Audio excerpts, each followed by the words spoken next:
technological revolution. There is an example, very actual, which gives the picture, which could be the model for that. This is the information technological revolution. Because the energy experts, the big information technology companies like IBM, they thought 25 years ago the future of information technology is in highly centralized computers. They were the experts, like our energy experts. And they underestimated totally what happens if there is a shift because of the technological possibilities from few demanders who order big computer stations to many, to millions. This changes all. And the same will happen and must happen with renewable energies. It is a fight. It is a structural fight.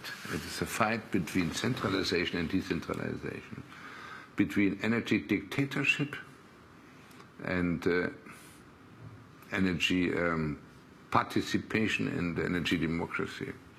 And because nothing works without energy, it's a fight between democratic value and technocratic values. And therefore, the mobilization of the society is the most important thing. And as soon as the society, most people, have recognized that the alternatives are renewable energies and we must not wait for others, we can do it by our own, in our own sphere. Together in cooperatives or in the cities or individually. As soon as they recognize this, they will become supporters. This is the reason why we have now a 90% support against all the disinformation campaigns. They have much more money and the possibilities to influence the public opinion, but they lost this. They lost this conflict. In the eyes of the people, they lost the conflict. They are the losers already. German parliamentarian environmentalist economist Hermann Scheer. He died suddenly yesterday at the age of 66 in Berlin. We'll come back to our conversation, one of his last, in a minute.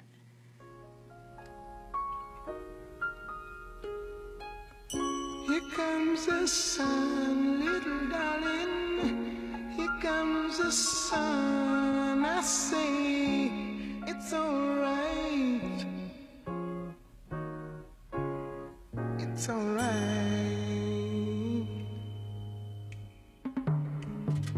Here comes the sun. This is Democracy Now!, democracynow.org, the War and Peace Report. I'm Amy Goodman, has returned to our conversation with Hermann Scheer, the German parliamentarian, economist, and environmentalist. He died suddenly last night at the age of 66. How could a green economy stimulate jobs and the economy overall? Because President Obama seems to have lost that, or lost his way. He has lost his way because he has no majority. He must fight for majority, not in various fields, and therefore he cannot act really autonomously. This is the situation in the United States. We have a strong president, but also a strong parliament. Also a strong parliament, a strong Senate and a strong House, and that means in such a structure, many developments can become blocked. You're a federal politician in Germany. You have half your life you've spent in the German parliament. Why, if you talk about everything being at the decentralized state and local level? Because that what happened in Germany required before that in the fields of legal frameworks, it was necessary to open the space for that the people can act. This was not possible before. The main work, political work, for the support and help for the energy revolution through renewable energy is to open the space to create investment autonomy for renewables, to overcome so many direct and indirect administrative bureaucratic barriers which hinder the people to take renewables, which hinder them. And therefore, don't giving permissions for wind mills in the counties, or don't give permissions for solar roofs, and so forth. And so there are so many hidden rules favoring conventional energies and blocking renewable energies in a decentralized way. So many, and to overcome this requires political decisions. Yeah? What we need is the liberalization of renewable energy introduction.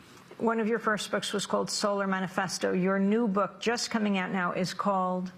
The Energetical Imperative. Ethical Imperative. In German we say energetisch, in German, and in English. So energy and ethical. Energy and ethical combined in one word. Yeah, I show that there are not only economic reasons, heavy economic reasons, to shift to renewable energies. It is an ethical must. An ethical must if we want to keep human society, human civilization. How? Yeah, because it will become impossible if with all the consequences of the conventional power structure and system, not only the climate conferences, say us if we want to have to keep and to disseminate democratic human values. It becomes impossible to do this on the basis of nuclear and fossil energy, because nothing works without energy, and energy dependency like now from big democratic states, from some feudal regimes at some places in the world, means America is not independent. Is not independent. Not really independent. Yeah, and the European democratic states are not really independent. Yeah, they must follow, and if it, or they must conquer these states. Yeah, occupy the states or follow them, or take care about them, about such relations. This is an unbelievable situation. It endangers democratic. This situation of energy dependency endangers democratic constitutions. Democratic constitution means self-determination of a society. Political self-determination of society. How can a society self-determinate in itself if the lifeblood of all activities is coming from another one, and creates existential dependency? You write that a solar-based economy will overcome global economic disparities and the ongoing ecological crisis. And look to the third world countries, the same situation. They have to pay with, let's say, possibly a grand national product of 5% related to Europe or to the United States, 5% per capita. They have to pay for the importation of oil, the same like we. With which money? They don't have the money for that. The reason is poorer and poorer people. The